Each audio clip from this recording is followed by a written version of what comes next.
Hello, good afternoon, everyone. I'm Harmanjot Kaur. Today, I will be presenting on the topic enhancing time management skills for personal and professional growth. For this project, we are working on the question that which habit is holding us back from reaching our true potential, or which goal we need to accomplish to reach our true potential. In my case, the lack of efficient time management skill is a significant obstacle to reaching my full potential. I often find myself rushing through work, missing deadlines, and feeling overwhelmed by everything I do. I even tend to procrastinate, overestimate what I can do, and ended up under planning my day.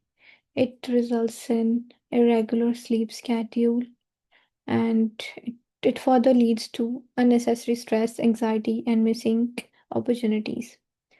I also feel exhausted due to the lack of sleep, which also affects my mental and physical health.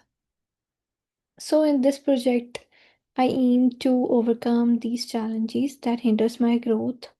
For that, I have prepared a personal development plan to build stronger time management habits using insights from the organization behavior theories. First, we want to check to what degree is this goal relevant to my personal and professional growth. As we have studied, the goal should be smart enough. It should be specific, measurable, attainable, relevant, and time bound. By analyzing my goal of time management, we find out that our goal is both measurable and attainable, and of course, it's specific. And I have also determined the time to accomplish this goal. So, like if I succeeded in this goal of time management, the results will be noticeable.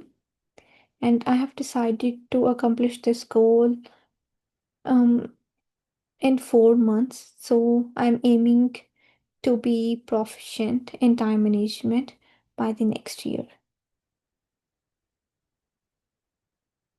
Now, for accomplishing this task, we are focusing on BJ Fogg's Tiny Habits method that includes strength the behavior, identify an action prompt, growth your behavior with some shine. This approach uses the method that divides a significant task into smaller and manageable steps. So here I will use this shrink theory that I will break my daily routine into smaller parts. For example, I will I will I will do a single task in a day that is more important and I in on which I need to immediately work on. So it will help me to be consistent with the process and I will able to accomplish the goal more faster. Then for that goal, I will also identify the action prompt. If I complete the task, the first task, then I will also acknowledge the accomplishment with a sense of shine because our researchers find out that claims that if individuals feels a sense of shine, they feel more motivated and they do their best next time. Even like if the person is more motivated, he or she will be able to tackle more challenging roles in the future. The next is we are working on the four attributes that is aspiration, self awareness, curiosity, and vulnerability. Actually, the aspiration theory states that a person's or individual's aspiration is more likely to increase if the person focuses on the benefits of completing that task instead of the challenges they face. Moreover, in my case, if I feel like if I fix my sleep schedule, it will help me to get a energetic day ahead, then I will most likely to be maintained my day so that I can allocate a proper enough time for my sleep. Next is self awareness. It includes the honest feedback of others. In my case, I will look for my sister's feedback because she is really good at time management. I have never seen her rushing through her tasks. She has a fixed schedule. So I will ask her how she perceived my time management skills and suggest anything or on which area I need to do better. The next is curiosity. I will also focuses on experimenting with new techniques in which I can find better ways to accomplish my task or find out the way which better works for me. It will help me to build curiosity. The next is vulnerability. It includes that mistakes are the primary part of the learning journey. One should not consider mistakes as failures, we should consider it as learning opportunities. For example, if I will not be able to complete my task on time, it doesn't mean that I can never do it. I should take it as an opportunity and focus on the area where I need to make more efforts. The next theory is self talk theory.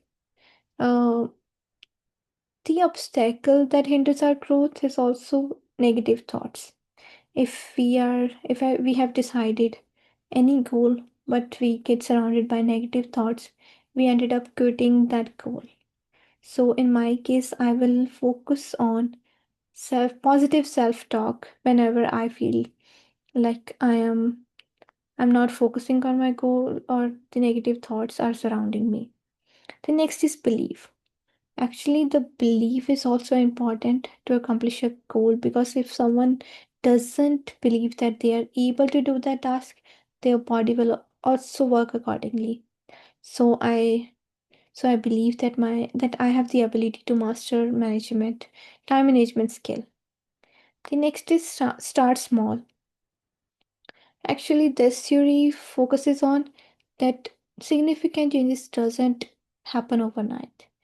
The main problem that I face in my past is that I always aim to change my whole routine overnight, but it cannot happen.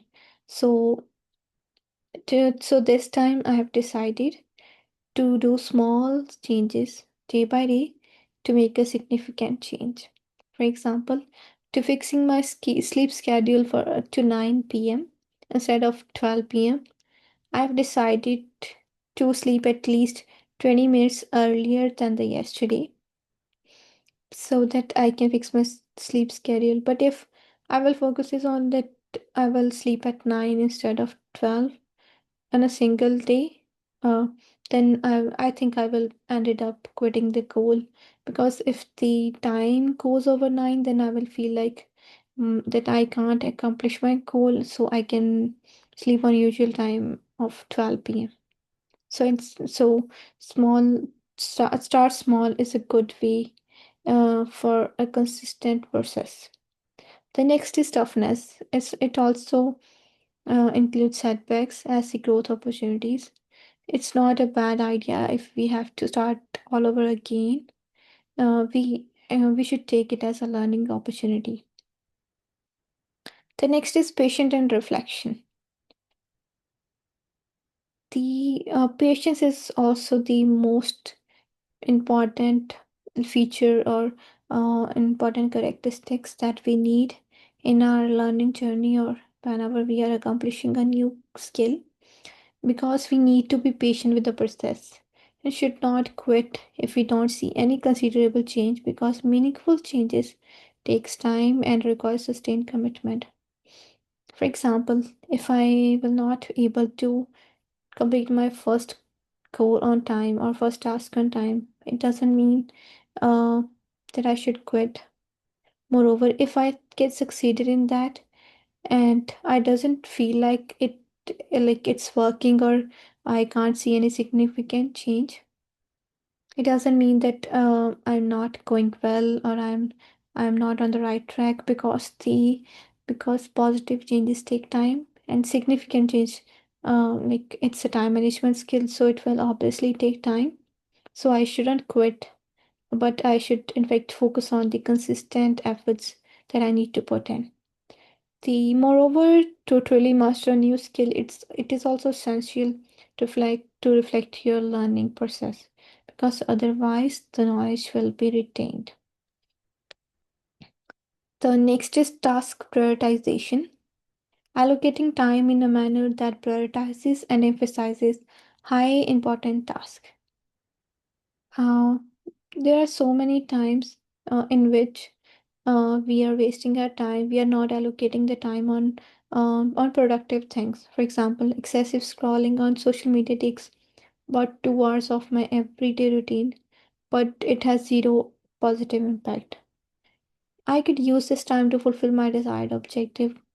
It will not only prevent my time from wasting, but it will also save my energy and attention.